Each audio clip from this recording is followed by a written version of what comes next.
Соседи. Они бывают разные, у кого-то добрые, приветливые и дружелюбные, у кого-то необщительные, злые, не желающие не только общаться, но даже не здороваются. История, которую мы сегодня вам расскажем, больше напоминает второй вариант. В одной из квартир Лондона жила бабушка, не желающая общаться с соседями. Максимум, что она делала, здоровалась. Люси Инеш было жалко бабушку, она видела, что ее никто не навещает, и всячески старалась предлагать свою помощь, но постоянно получала отказ. Однажды Люси, общаясь со своей старшей дочерью, услышала фразу, которая в корне изменила всю ситуацию. Дочь сказала: «Мама, я никогда тебя не брошу и всегда буду помогать, даже когда ты станешь старенькой». Люси настолько задела эта фраза, она решила, во что бы то ни стало, попасть к бабушке в квартиру и помочь ей. Женщина пошла к ней домой, чтобы в очередной раз предложить помощь, и бабушка открыла ей дверь. Когда Люси увидела краем глаза,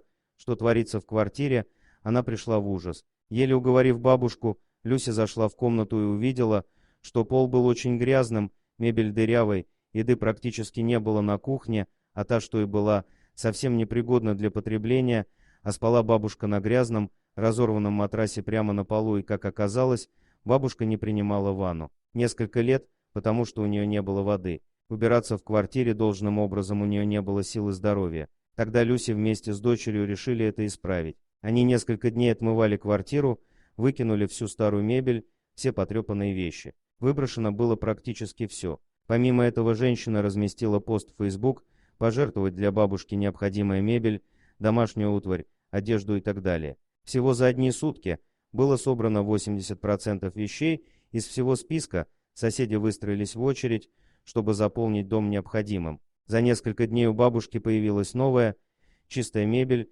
хорошая одежда, а главное, новые настоящие друзья, которые не бросят ее в беде. А дочь Люси, Руби, провела остаток своих каникул с бабушкой.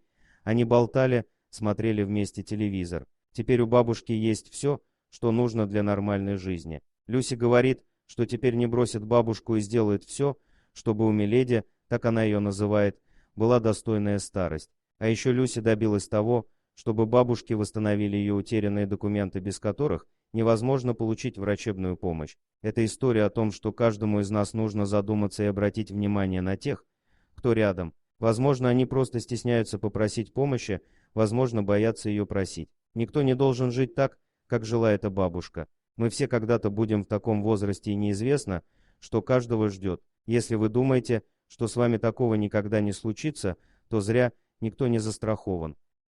Дорогие друзья, если вам понравилось видео, поставьте лайк, а также подписывайтесь на канал, где найдете еще много интересного.